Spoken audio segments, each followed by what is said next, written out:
Hello guys, welcome to my channel. आज मैं आपको कंप्यूटर फंडामेंटल्स पढ़ाने जा रहा हूँ, जिसका मैं चैप्टर 6 जो कि था Boolean algebra and logic circuits वो चालू कर दिया था। अपन पार्ट 1 मैंने इसका बना दिया है, आप नहीं देखे तो देख लीजिए। आज अपन पार्ट 2 स्टार्ट करने जा रहे हैं, तो चलिए शुरू करते हैं। तो गाइज आज अपन देखेंगे बूलियन फंक्शंस, जो दे रखा है बूलियन फंक्शंस, ये देखेंगे इसको अच्छे से इन डेप्थ इन डिटेल। इसके आगे अपन कंटिन्यू करेंगे सीरीज, ठीक है? तो देखते हैं, चलो। तो गाइज देखो बूलियन फंक्शंस क्या होते हैं। तो अपने नॉर्मल इक्वेशंस होती थी मैथ्स के अंदर, आप देखते थे जैसे ये इक्वेशन दे रखे W is equals to x plus y bar into z, ठीक है? तो इक्वेशंस में अपने को पता है कितनी भी वैल्यू जा सकती है, जीरो से लेके एंडिंग तक, मतलब डेसिमल कोई भी वैल्यू आ सकती है इसके अंदर। पर इसके अंदर अपन बात करें तो वन और जीरो ही आएगी, ठीक है? वन और जीरो ही आएगी, मतलब इसके अंदर एक्स में वन भी डाल सकते हो आप, जीरो भी, एक कोई वैल्यू आएगी इसके अंदर, वन या जीरो डाल सकते हो, इसके अंदर वन या जीरो डाल सकते हो, ठीक है? तो इससे अपने कितने कॉम्बिनेशंस बन सकते हैं, इससे अपने कितने कॉम्बिनेशंस बन सकते हैं। कॉम्बिनेशन मेरा कहने का मतलब है कि इसके अंदर अपन ने वन डाल दिया, इसके अंदर जीरो डाल दिया, इसके अंदर वन डाल दिया, तो अपना आंसर एक अलग आएगा। इसके अंदर जीरो डाल दिया, जीरो डाल दिया, जीरो डाल दिया, तो अपना एक आंसर अलग आएगा। तो ऐसे कितने तरीके से आंसर आ सकते हैं, उसे बोलते हैं ट्रुथ टेबल, जो कि मैं आपको पिछली वीडियो में बताया था, ठीक है? तो इसकी ट्रुथ टेबल क्या होती है और ये फंक्शंस कैसे काम करते हैं, क्यों काम आएंगे अपने इसके अंदर, वो सब मैं आपको बताने वाला हूँ। तो उससे पहले देखो, एक चीज है जो ये, इसे बोलते हैं बूलियन फंक्शन, मतलब जो अपने को सॉल्व करने पे आंसर देगा, ये इसे बोलता है बूलियन फंक्शन, ठीक है? और ये जो अपने दे रखे हैं एक्स वाई बार जेड, ये सब क्या है, इन्हें बोलते हैं लिटरल्स। क्या बोलते हैं? लिटरल्स। यहाँ पे दे रखे हैं x y z are refer to literals. जो इक्वेशन अपने को सॉल्व करते हैं अपन, जो उन्हें लिटरल्स बोलते हैं, और सॉल्व करने पे जो आंसर आता है उसे बोलते हैं बूलियन फंक्शन, ठीक है? अब देखो ये बता रखा है कि कितने तरीके से अपने ट्रुथ टेबल में इसके आंसर आ सकते हैं। अब देखो मैं आपको डायरेक्ट एग्जांपल देके समझाता हूँ। जैसे ये नीचे एक एग्जांपल दे रखा है, F1 इज इक्वल्स टू, इसे बोलेंगे अपन बूलियन अलजेब्रा, और ये जितने भी है इन्हें बोलेंगे लिटरल्स, ठीक है? ये दे रखा है X bar Y bar Z into Z plus x bar into Y into Z plus X into Y bar, ठीक है? तो अपन इसको देखें तो एक्स वाई जेड के अपन क्या क्या वैल्यू अलग अलग पुट कर सकते हैं। तो जितने कॉम्बिनेशन बन सकते थे ना, वो ये थे कि एक्स को या तो जीरो मान लो, वाई को भी जीरो मान लो, जेड को भी जीरो मान लो, या फिर एक कॉम्बिनेशन ऐसे बन रहा था एक्स को जीरो मान लो, वाई को जीरो मान लो, जेड को वन मान लो। इन सबको इसके अंदर पुट करो यहाँ पे, और एफ कुछ निकल के आएगा। तो F1 क्या निकल के आ रहा था, जब जीरो जीरो जीरो तीनों जगह जीरो पुट कर रहे हैं तो यहाँ पे जीरो निकल के आ रहा। कैसे, देखो मैं आपको इससे समझाता हूँ। यहाँ पे अपनों ने क्या था, अपने पास दे रखा था F1 is equals to X bar into Y bar into Z plus x bar into Y into Z plus X into Y bar, ठीक है? तो ये बोल रहा है एक्स वाई जेड तीनों को जीरो पुट करो। तो यहाँ पे मैं एक्स को जीरो पुट करूंगा, पर ये दे रखा है एक्स बार, एक्स बार तो जीरो का बार क्या होता है, जीरो का उल्टा वन, तो वन इंटू वाई भी जीरो है तो ये भी वन हो जाएगा, into Z zero plus x bar zero था पर बार होने से वन हो गया, into Y, Y zero Z zero plus X, X क्या था, एक्स था वन पर वाई, वाई भी वन, जो एक्स था जीरो, वाई भी जीरो था पर उल्टा होते ही वन हो जाएगा, तो ये भी जीरो प्लस ये भी जीरो प्लस ये भी zero equals to answer zero आ रहा है। तो ये देखो जीरो आ रहा है। तो ऐसे अपन कितने तरीके से अलग अलग वैल्यूज पुट कर सकते हैं, तो वो ये सारे तरीके हैं। अब अपने को पता कैसे चले कितने तरीके होंगे, तो वो पता लगाने का ये तरीका है, इसके अंदर जितने भी वेरिएबल्स है ना, जिन्हें मैं लिटरल्स बोल रहा हूँ, जैसे इसके अंदर ओवरऑल कितने लिटरल्स है, अब ऐसे मत गिनना एक दो तीन चार पांच छह सात आठ, ऐसे मत गिनना। जैसे एक्स कितनी बार है, एक बार है। अब एक्स में बाहर आ गया, वो अलग चीज नहीं है, वो बस उसका ही उल्टा है, ठीक है? और कौन सा अलग वेरिएबल दिख रहा है, वाई दिख रहा है, और कौन सा दिख रहा है, जेड दिख रहा है, मतलब तीन वेरिएबल्स हैं। तो जितने भी वेरिएबल्स हो ना, उसको टू की पावर में रख दो, टू की पावर थ्री, 2 की पावर 3 कितना होता है 8, मतलब 8 अलग अलग कॉम्बिनेशन बनेंगे, 8 अलग अलग अपने आंसर आएंगे किसके, बूलियन फंक्शन के। इसे बोलते हैं बूलियन फंक्शन इन लिटरल्स। मतलब अगर आप 3 लिटरल्स रखोगे तो आपके पास 8 अलग अलग आंसर निकल के आएंगे।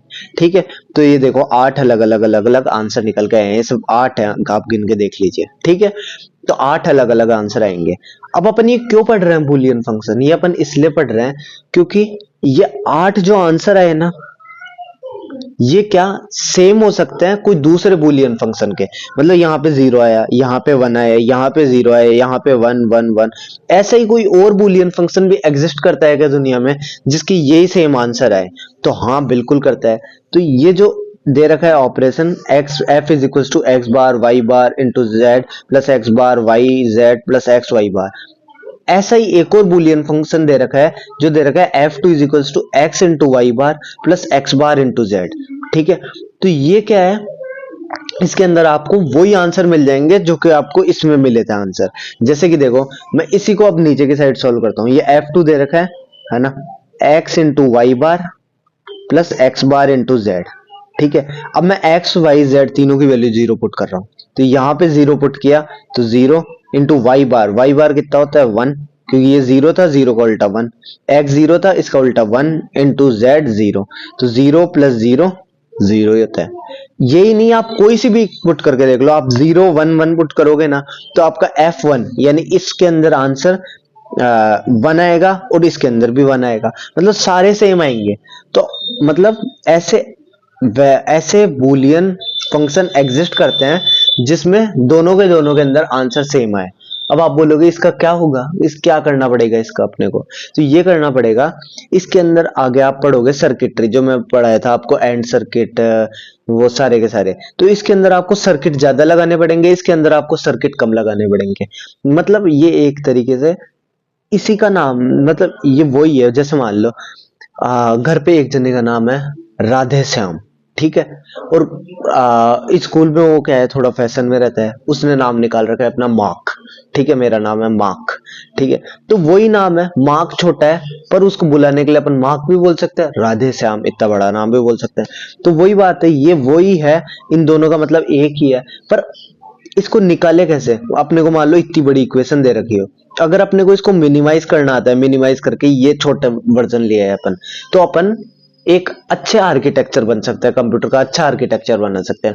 अब अपने को ये बूलियन फंक्शन पता है, अपन ये का ये आर्किटेक्चर लगा दिए तो समझेंगे अपन अच्छे आर्किटेक्चर वाले नहीं है, अपन क्या ज्यादा तो पैसे भी वेस्ट कर रहे हैं और एनर्जी भी वेस्ट कर रहे हैं, पावर भी ज्यादा लगेगी। और अगर अपन उसको मिनिमाइज कर सकते हैं, मिनिमाइज करके शॉर्ट वर्जन में ला सकते हैं, तो अपन एक अच्छा आर्किटेक्चर फॉर्म कर सकते हैं कंप्यूटर के अंदर। ठीक है, तो इसलिए अपने को मिनिमाइजेशन आना चाहिए, कितना ही बड़ा बूलियन अलजेब्रा दे दे, उसको अगर अपन मिनिमाइज कर दिए तो अपन अच्छे से उस सर्किटरी को लगा सकते हैं कम पैसों के अंदर। ठीक है, तो अपने को मिनिमाइज करना आना चाहिए, इसलिए अपन बूलियन फंक्शन पढ़ रहे हैं। अब आगे आपको सर्किटरी के बारे में पढ़ूंगा तो बहुत अच्छे से समझ में आएगा। अब देखो, अगला टॉपिक आपका है ही minimization of Boolean function. Boolean function को आप कैसे मिनिमाइज कर सकते हो, तो मैं आपको बता दिया मिनिमाइजेशन का लॉजिक क्या है, क्यों अपन मिनिमाइज कर रहे हैं बूलियन फंक्शन को। ठीक है, तो इसके क्या है, बहुत अलग अलग मेथड है, अगर देखने जाए तो अपन बहुत मेथड मिलेंगे, पर अपन जो सॉल्व करने जा रहे हैं वो जा रहे हैं एल्जेब्रिक मैनिपुलेशन। इस मेथड का नाम है एल्जेब्रिक मैनिपुलेशन।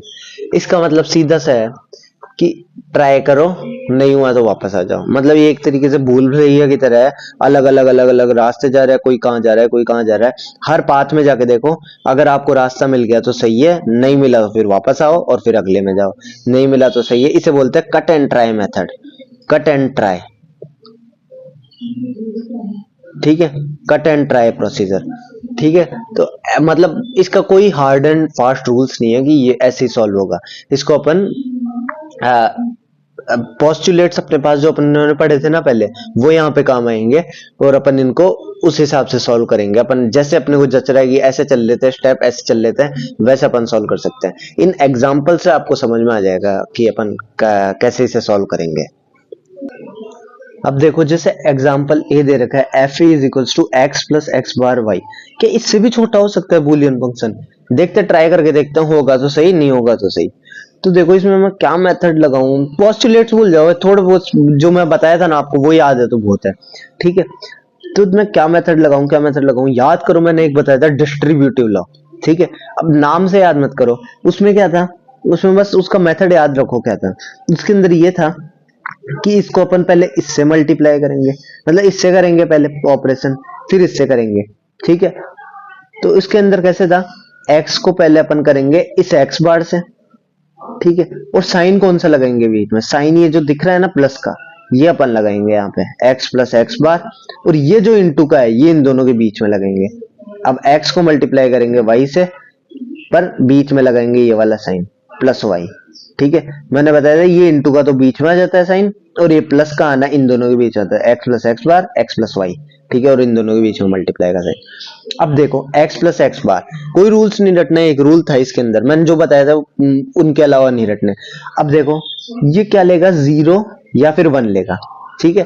तो एक बोल रहा है x है, एक x बार है, अगर एक 1 हुआ तो ये 0 होगा, अगर ये 0 हुआ तो ये 1 होगा, यही दो हो सकता है, और दोनों को ऐड कर रहे हैं, चाहे आप 0 प्लस 1 ऐड करो, चाहे आप 1 प्लस 0 ऐड करो, आपका आंसर 1 ही आना है।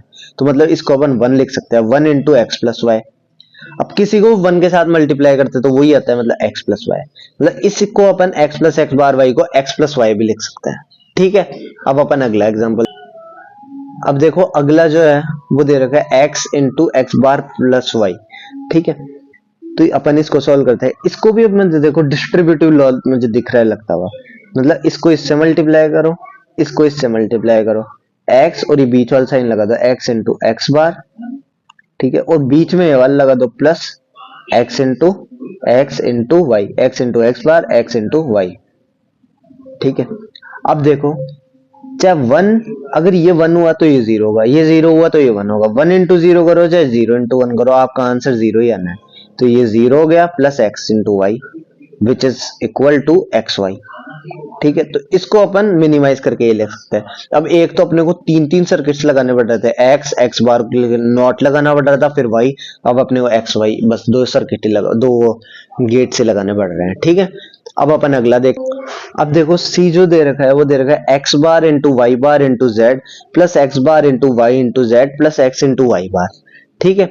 अब इसको अपन सॉल्व करते हैं, इसको सॉल्व करने के लिए देखिए अपन क्या कर सकते हैं, डिस्ट्रीब्यूटिव लॉ लगाए, पर कहाँ लगाए, उसमें तो दिख रहा था यहाँ पे लगाने का कुछ लग ही नहीं रहा, तो डिस्ट्रीब्यूटिव लॉ तो नहीं लगेगा, ठीक है। और कुछ देखो, और कुछ हो सकता है, कॉमन आ रहा है कुछ, तो देखो कॉमन x नहीं आ रहा है, इसमें y बार आ रहा है, इसमें y बार कॉमन आ रहा है, पर x बार z प्लस एक्स बचेगा, इन दोनों में कुछ कॉमन आ रहा है, x बार कॉमन आ रहा है, z कॉमन आ रहा है, दो कॉमन आ रहा है, तो ये लो, ये ज्यादा एफिशिएंट दिख रहा है, x बार इंटू जेड, इसमें से कॉमन ले लिए और इसमें से, तो इसमें क्या बचेगा, x बार z ले लेंगे तो y बार, प्लस इसमें से x बार z गया तो क्या बचेगा, y plus x into Y बार।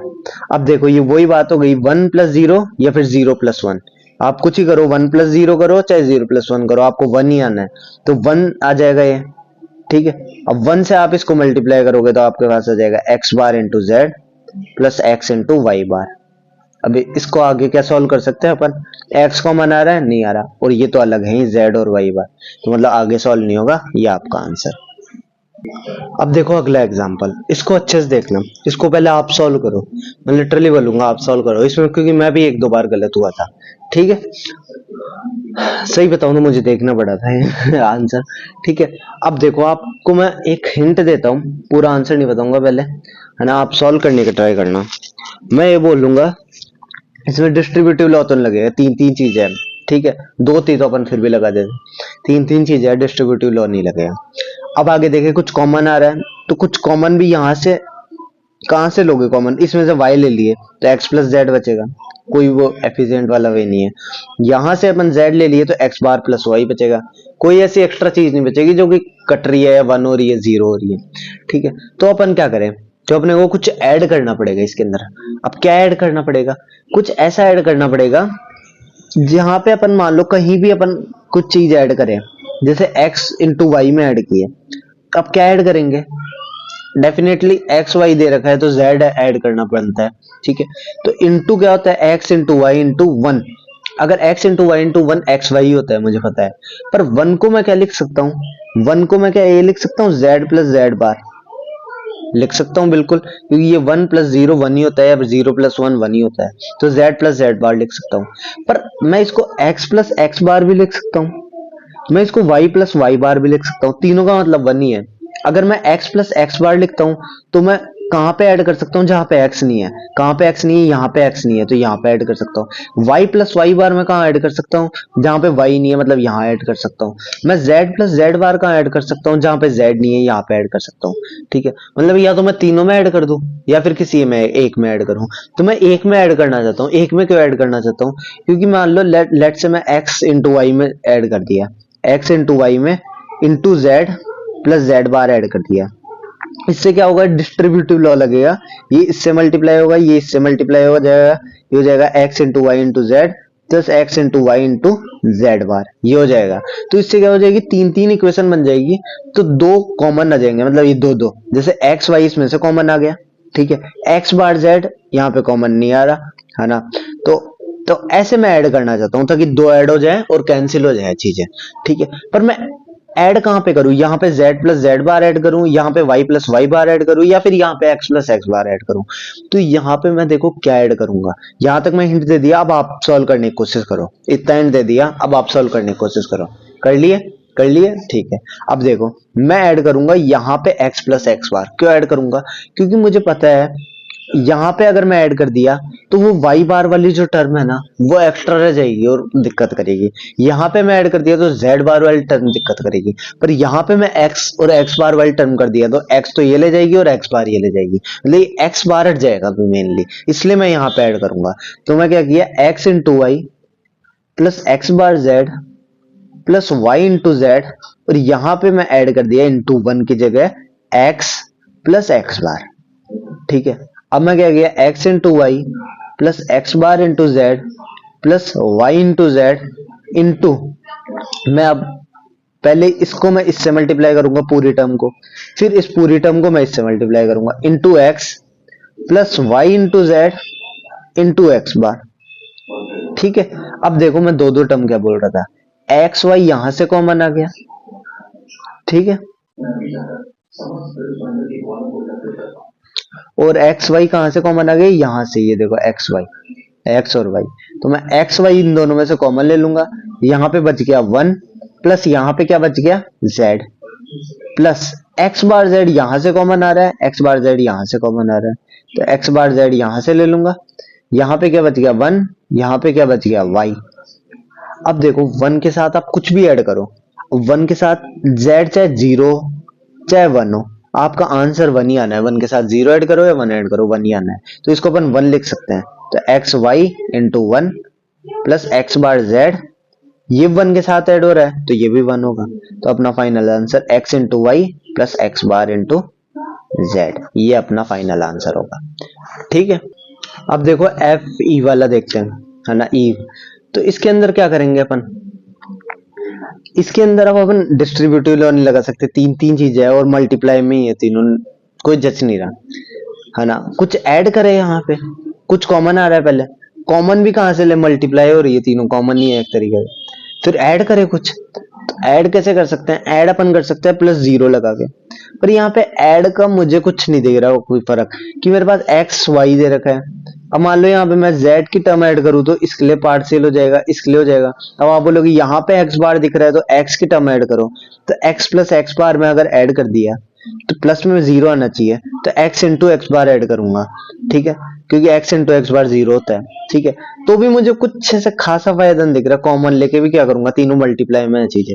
तो मैं क्या करता हूँ, मैंने आपको प्रिंसिपल ऑफ डुअलिटी पढ़ाया था, जिसमें ये टर्म मल्टीप्लाई हो जाता है, ठीक है, सारी चीजें चेंज हो जाती है और ये प्लस हो जाता है, तो x ये प्लस मल्टीप्लाई हो जाएगा इंटू वाई, और ये मल्टीप्लाई प्लस हो जाएगा, प्लस x बार ये प्लस मल्टीप्लाई हो जाएगा, ये z ऐसा कैसा आ जाएगा, ये मल्टीप्लाई प्लस हो जाएगा इंटू वाई, और ये प्लस मल्टीप्लाई हो जाएगा इंटू z। अब इसको सॉल्व कर लो आगे। अब ये देखो ये टर्म सेम है जो एफडी वाले क्वेश्चन में कराया था, x इंटू वाई, ठीक है, दोनों को देखो, x इंटू वाई, इधर भी x इंटू वाई, एक्स बार z, इधर भी x बार इंटू जेड, इधर y इंटू जेड, इधर भी y इंटू जेड। अब वही आपको प्रोसेस अपनानी है जो पीछे अपनाए थे, क्या अपनानी है कि आगे इसके अंदर ऐड कर देना है इंटू x प्लस एक्स बार और इसको सॉल्व करना है, ठीक है, वही प्रोसेस है, वही चीज है। तो आपका इसी के साथ मिनिमाइजेशन ऑफ बूलियन अलजेब्रा खत्म होता है। तो आज इस वीडियो में मैं इतना ही करूंगा, अगली वीडियो में थोड़ी लंबी बनाऊंगा, ये मैं वीडियो यहीं पे खत्म कर रहा हूँ।